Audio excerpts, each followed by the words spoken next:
Araka ny naotesy ny areteny teo anivon'ny fiadidinan'ny faritra Antsinanana dia ny 12 Novambra tamin'ny rora folakandro no fanikofana tamin'ny fomba ofisialy ny taom-pipitazana ny LEDC ary fanomboana ihany koa ny amin'ny sehatra satongavana ny amin'ny koa ny fanondranana ny vokatra LEDC eto Madagasikara.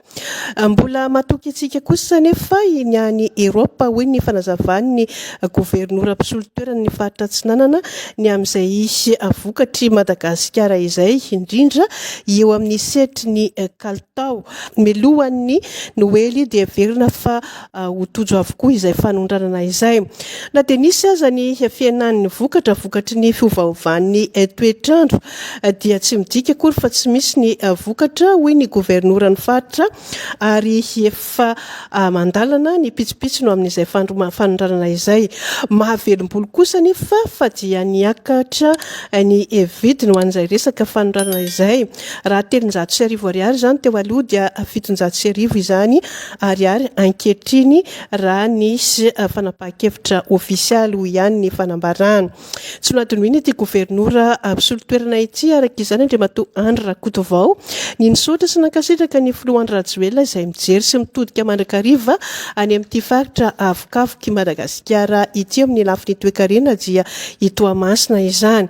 Tsy ela isy ny fanokanana foto-drafitrasa ny ampahany faharoa amin'ny lalana boulevard de Ratsimilao.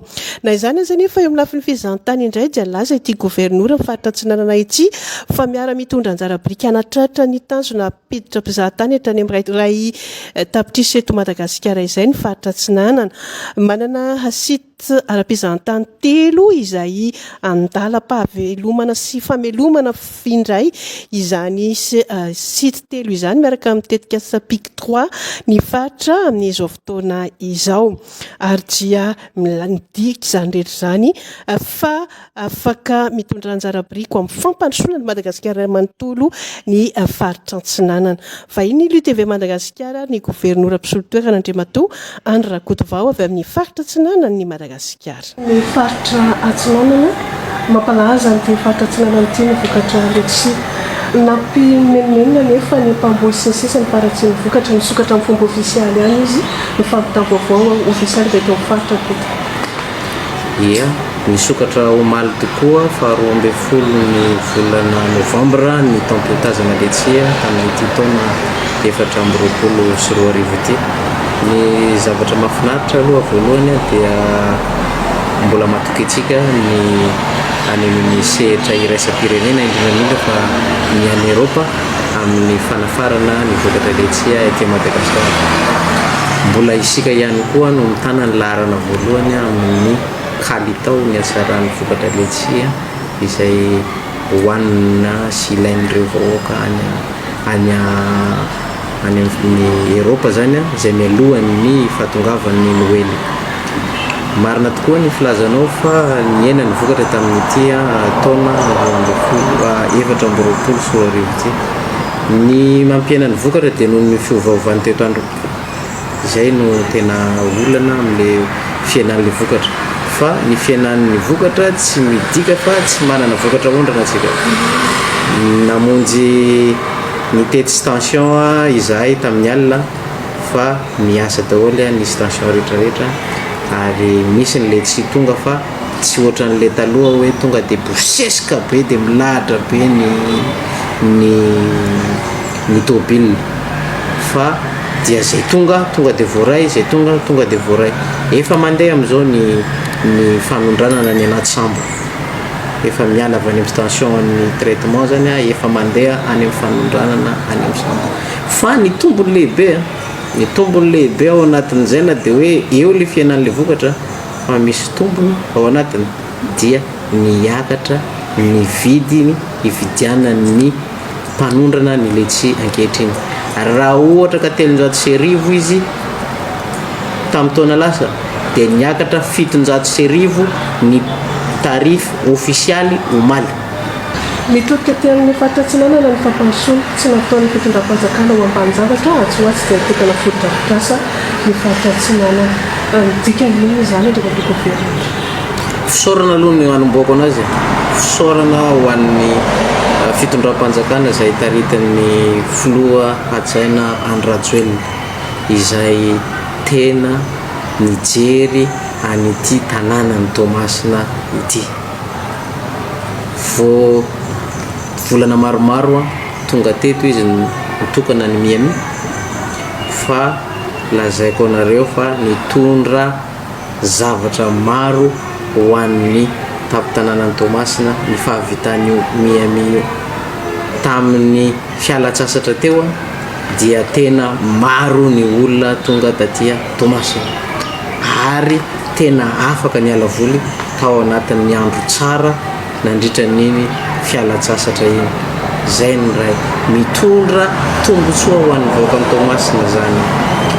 Misy olona ary dia afaka nanamarina fa hoe hatramin'ny mpivarotra voanjo sy ny mpivarotra bonbon coco dia tsy naharaka tamin'ireny fialan-tsasatra reny noho ny fahavitan'ireo fotodrafitrasa ireo. Zay nitondrana teny fisaorana. Ankoatran'izay ny lalana dia raha antsika mahita io ny lalana boulevard Ratsimilao sady tena vita tsara.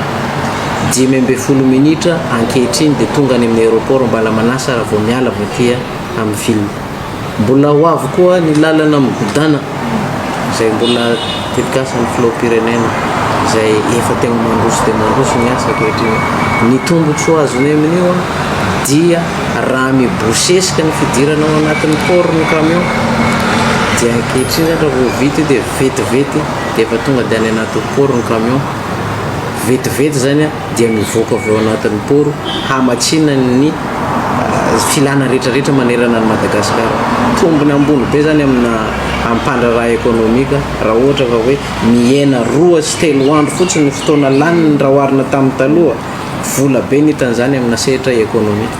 Ny faritra Atsinanana moa dia manan-karena lehibe amina resaka fizahan-tany, fa ny tena zavatra ngeza be indrindra zany amin'izao dia raha ohatra ka somary natorotoro kely teo ny site touristique zay isan'ny tsara, ohatra hoe Manambato sy Ambilalemaitso, dia ankehitriny zany dia efa voazina tanteraka ireo toerana fizahan-tany tsara indrindra ireo agnatin'ny faritra Atsinanana mba hampiroboroboana ny resaka fizahan-tany anatiny sy ny resaka fizahan-tany avy any ivelany, satria manana tanjona isika izay agnatratra hoe mpizahan-tany 1 million ho avy hitsidika Madagasikara.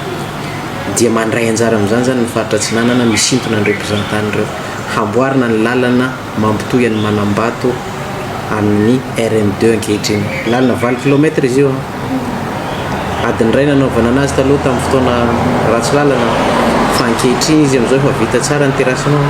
10 minitra ny anaovana ny trajet na 8 km io amina hafainganam-pandeha 70 km isan'ora eo. I Manambato raha tonga eo Manambato tsika dia afaka miampita amina laka motera makany Akanonofo. Akanonofo zany dia paradisa raha resaka fizahan-tany le zay, ahitanao torapasika fotsy tena fotsy, lakan-drano mahafinaritra, dia eo ambadikan'eo ny ranomasina izay toerana mbola malalaka afaka trandrahana tsara hisintomana fizahan-tany. Tika za zany toeram-pizahan-tany telo be zao atao anatin'ny faritra Atsinanana afaka hisarita.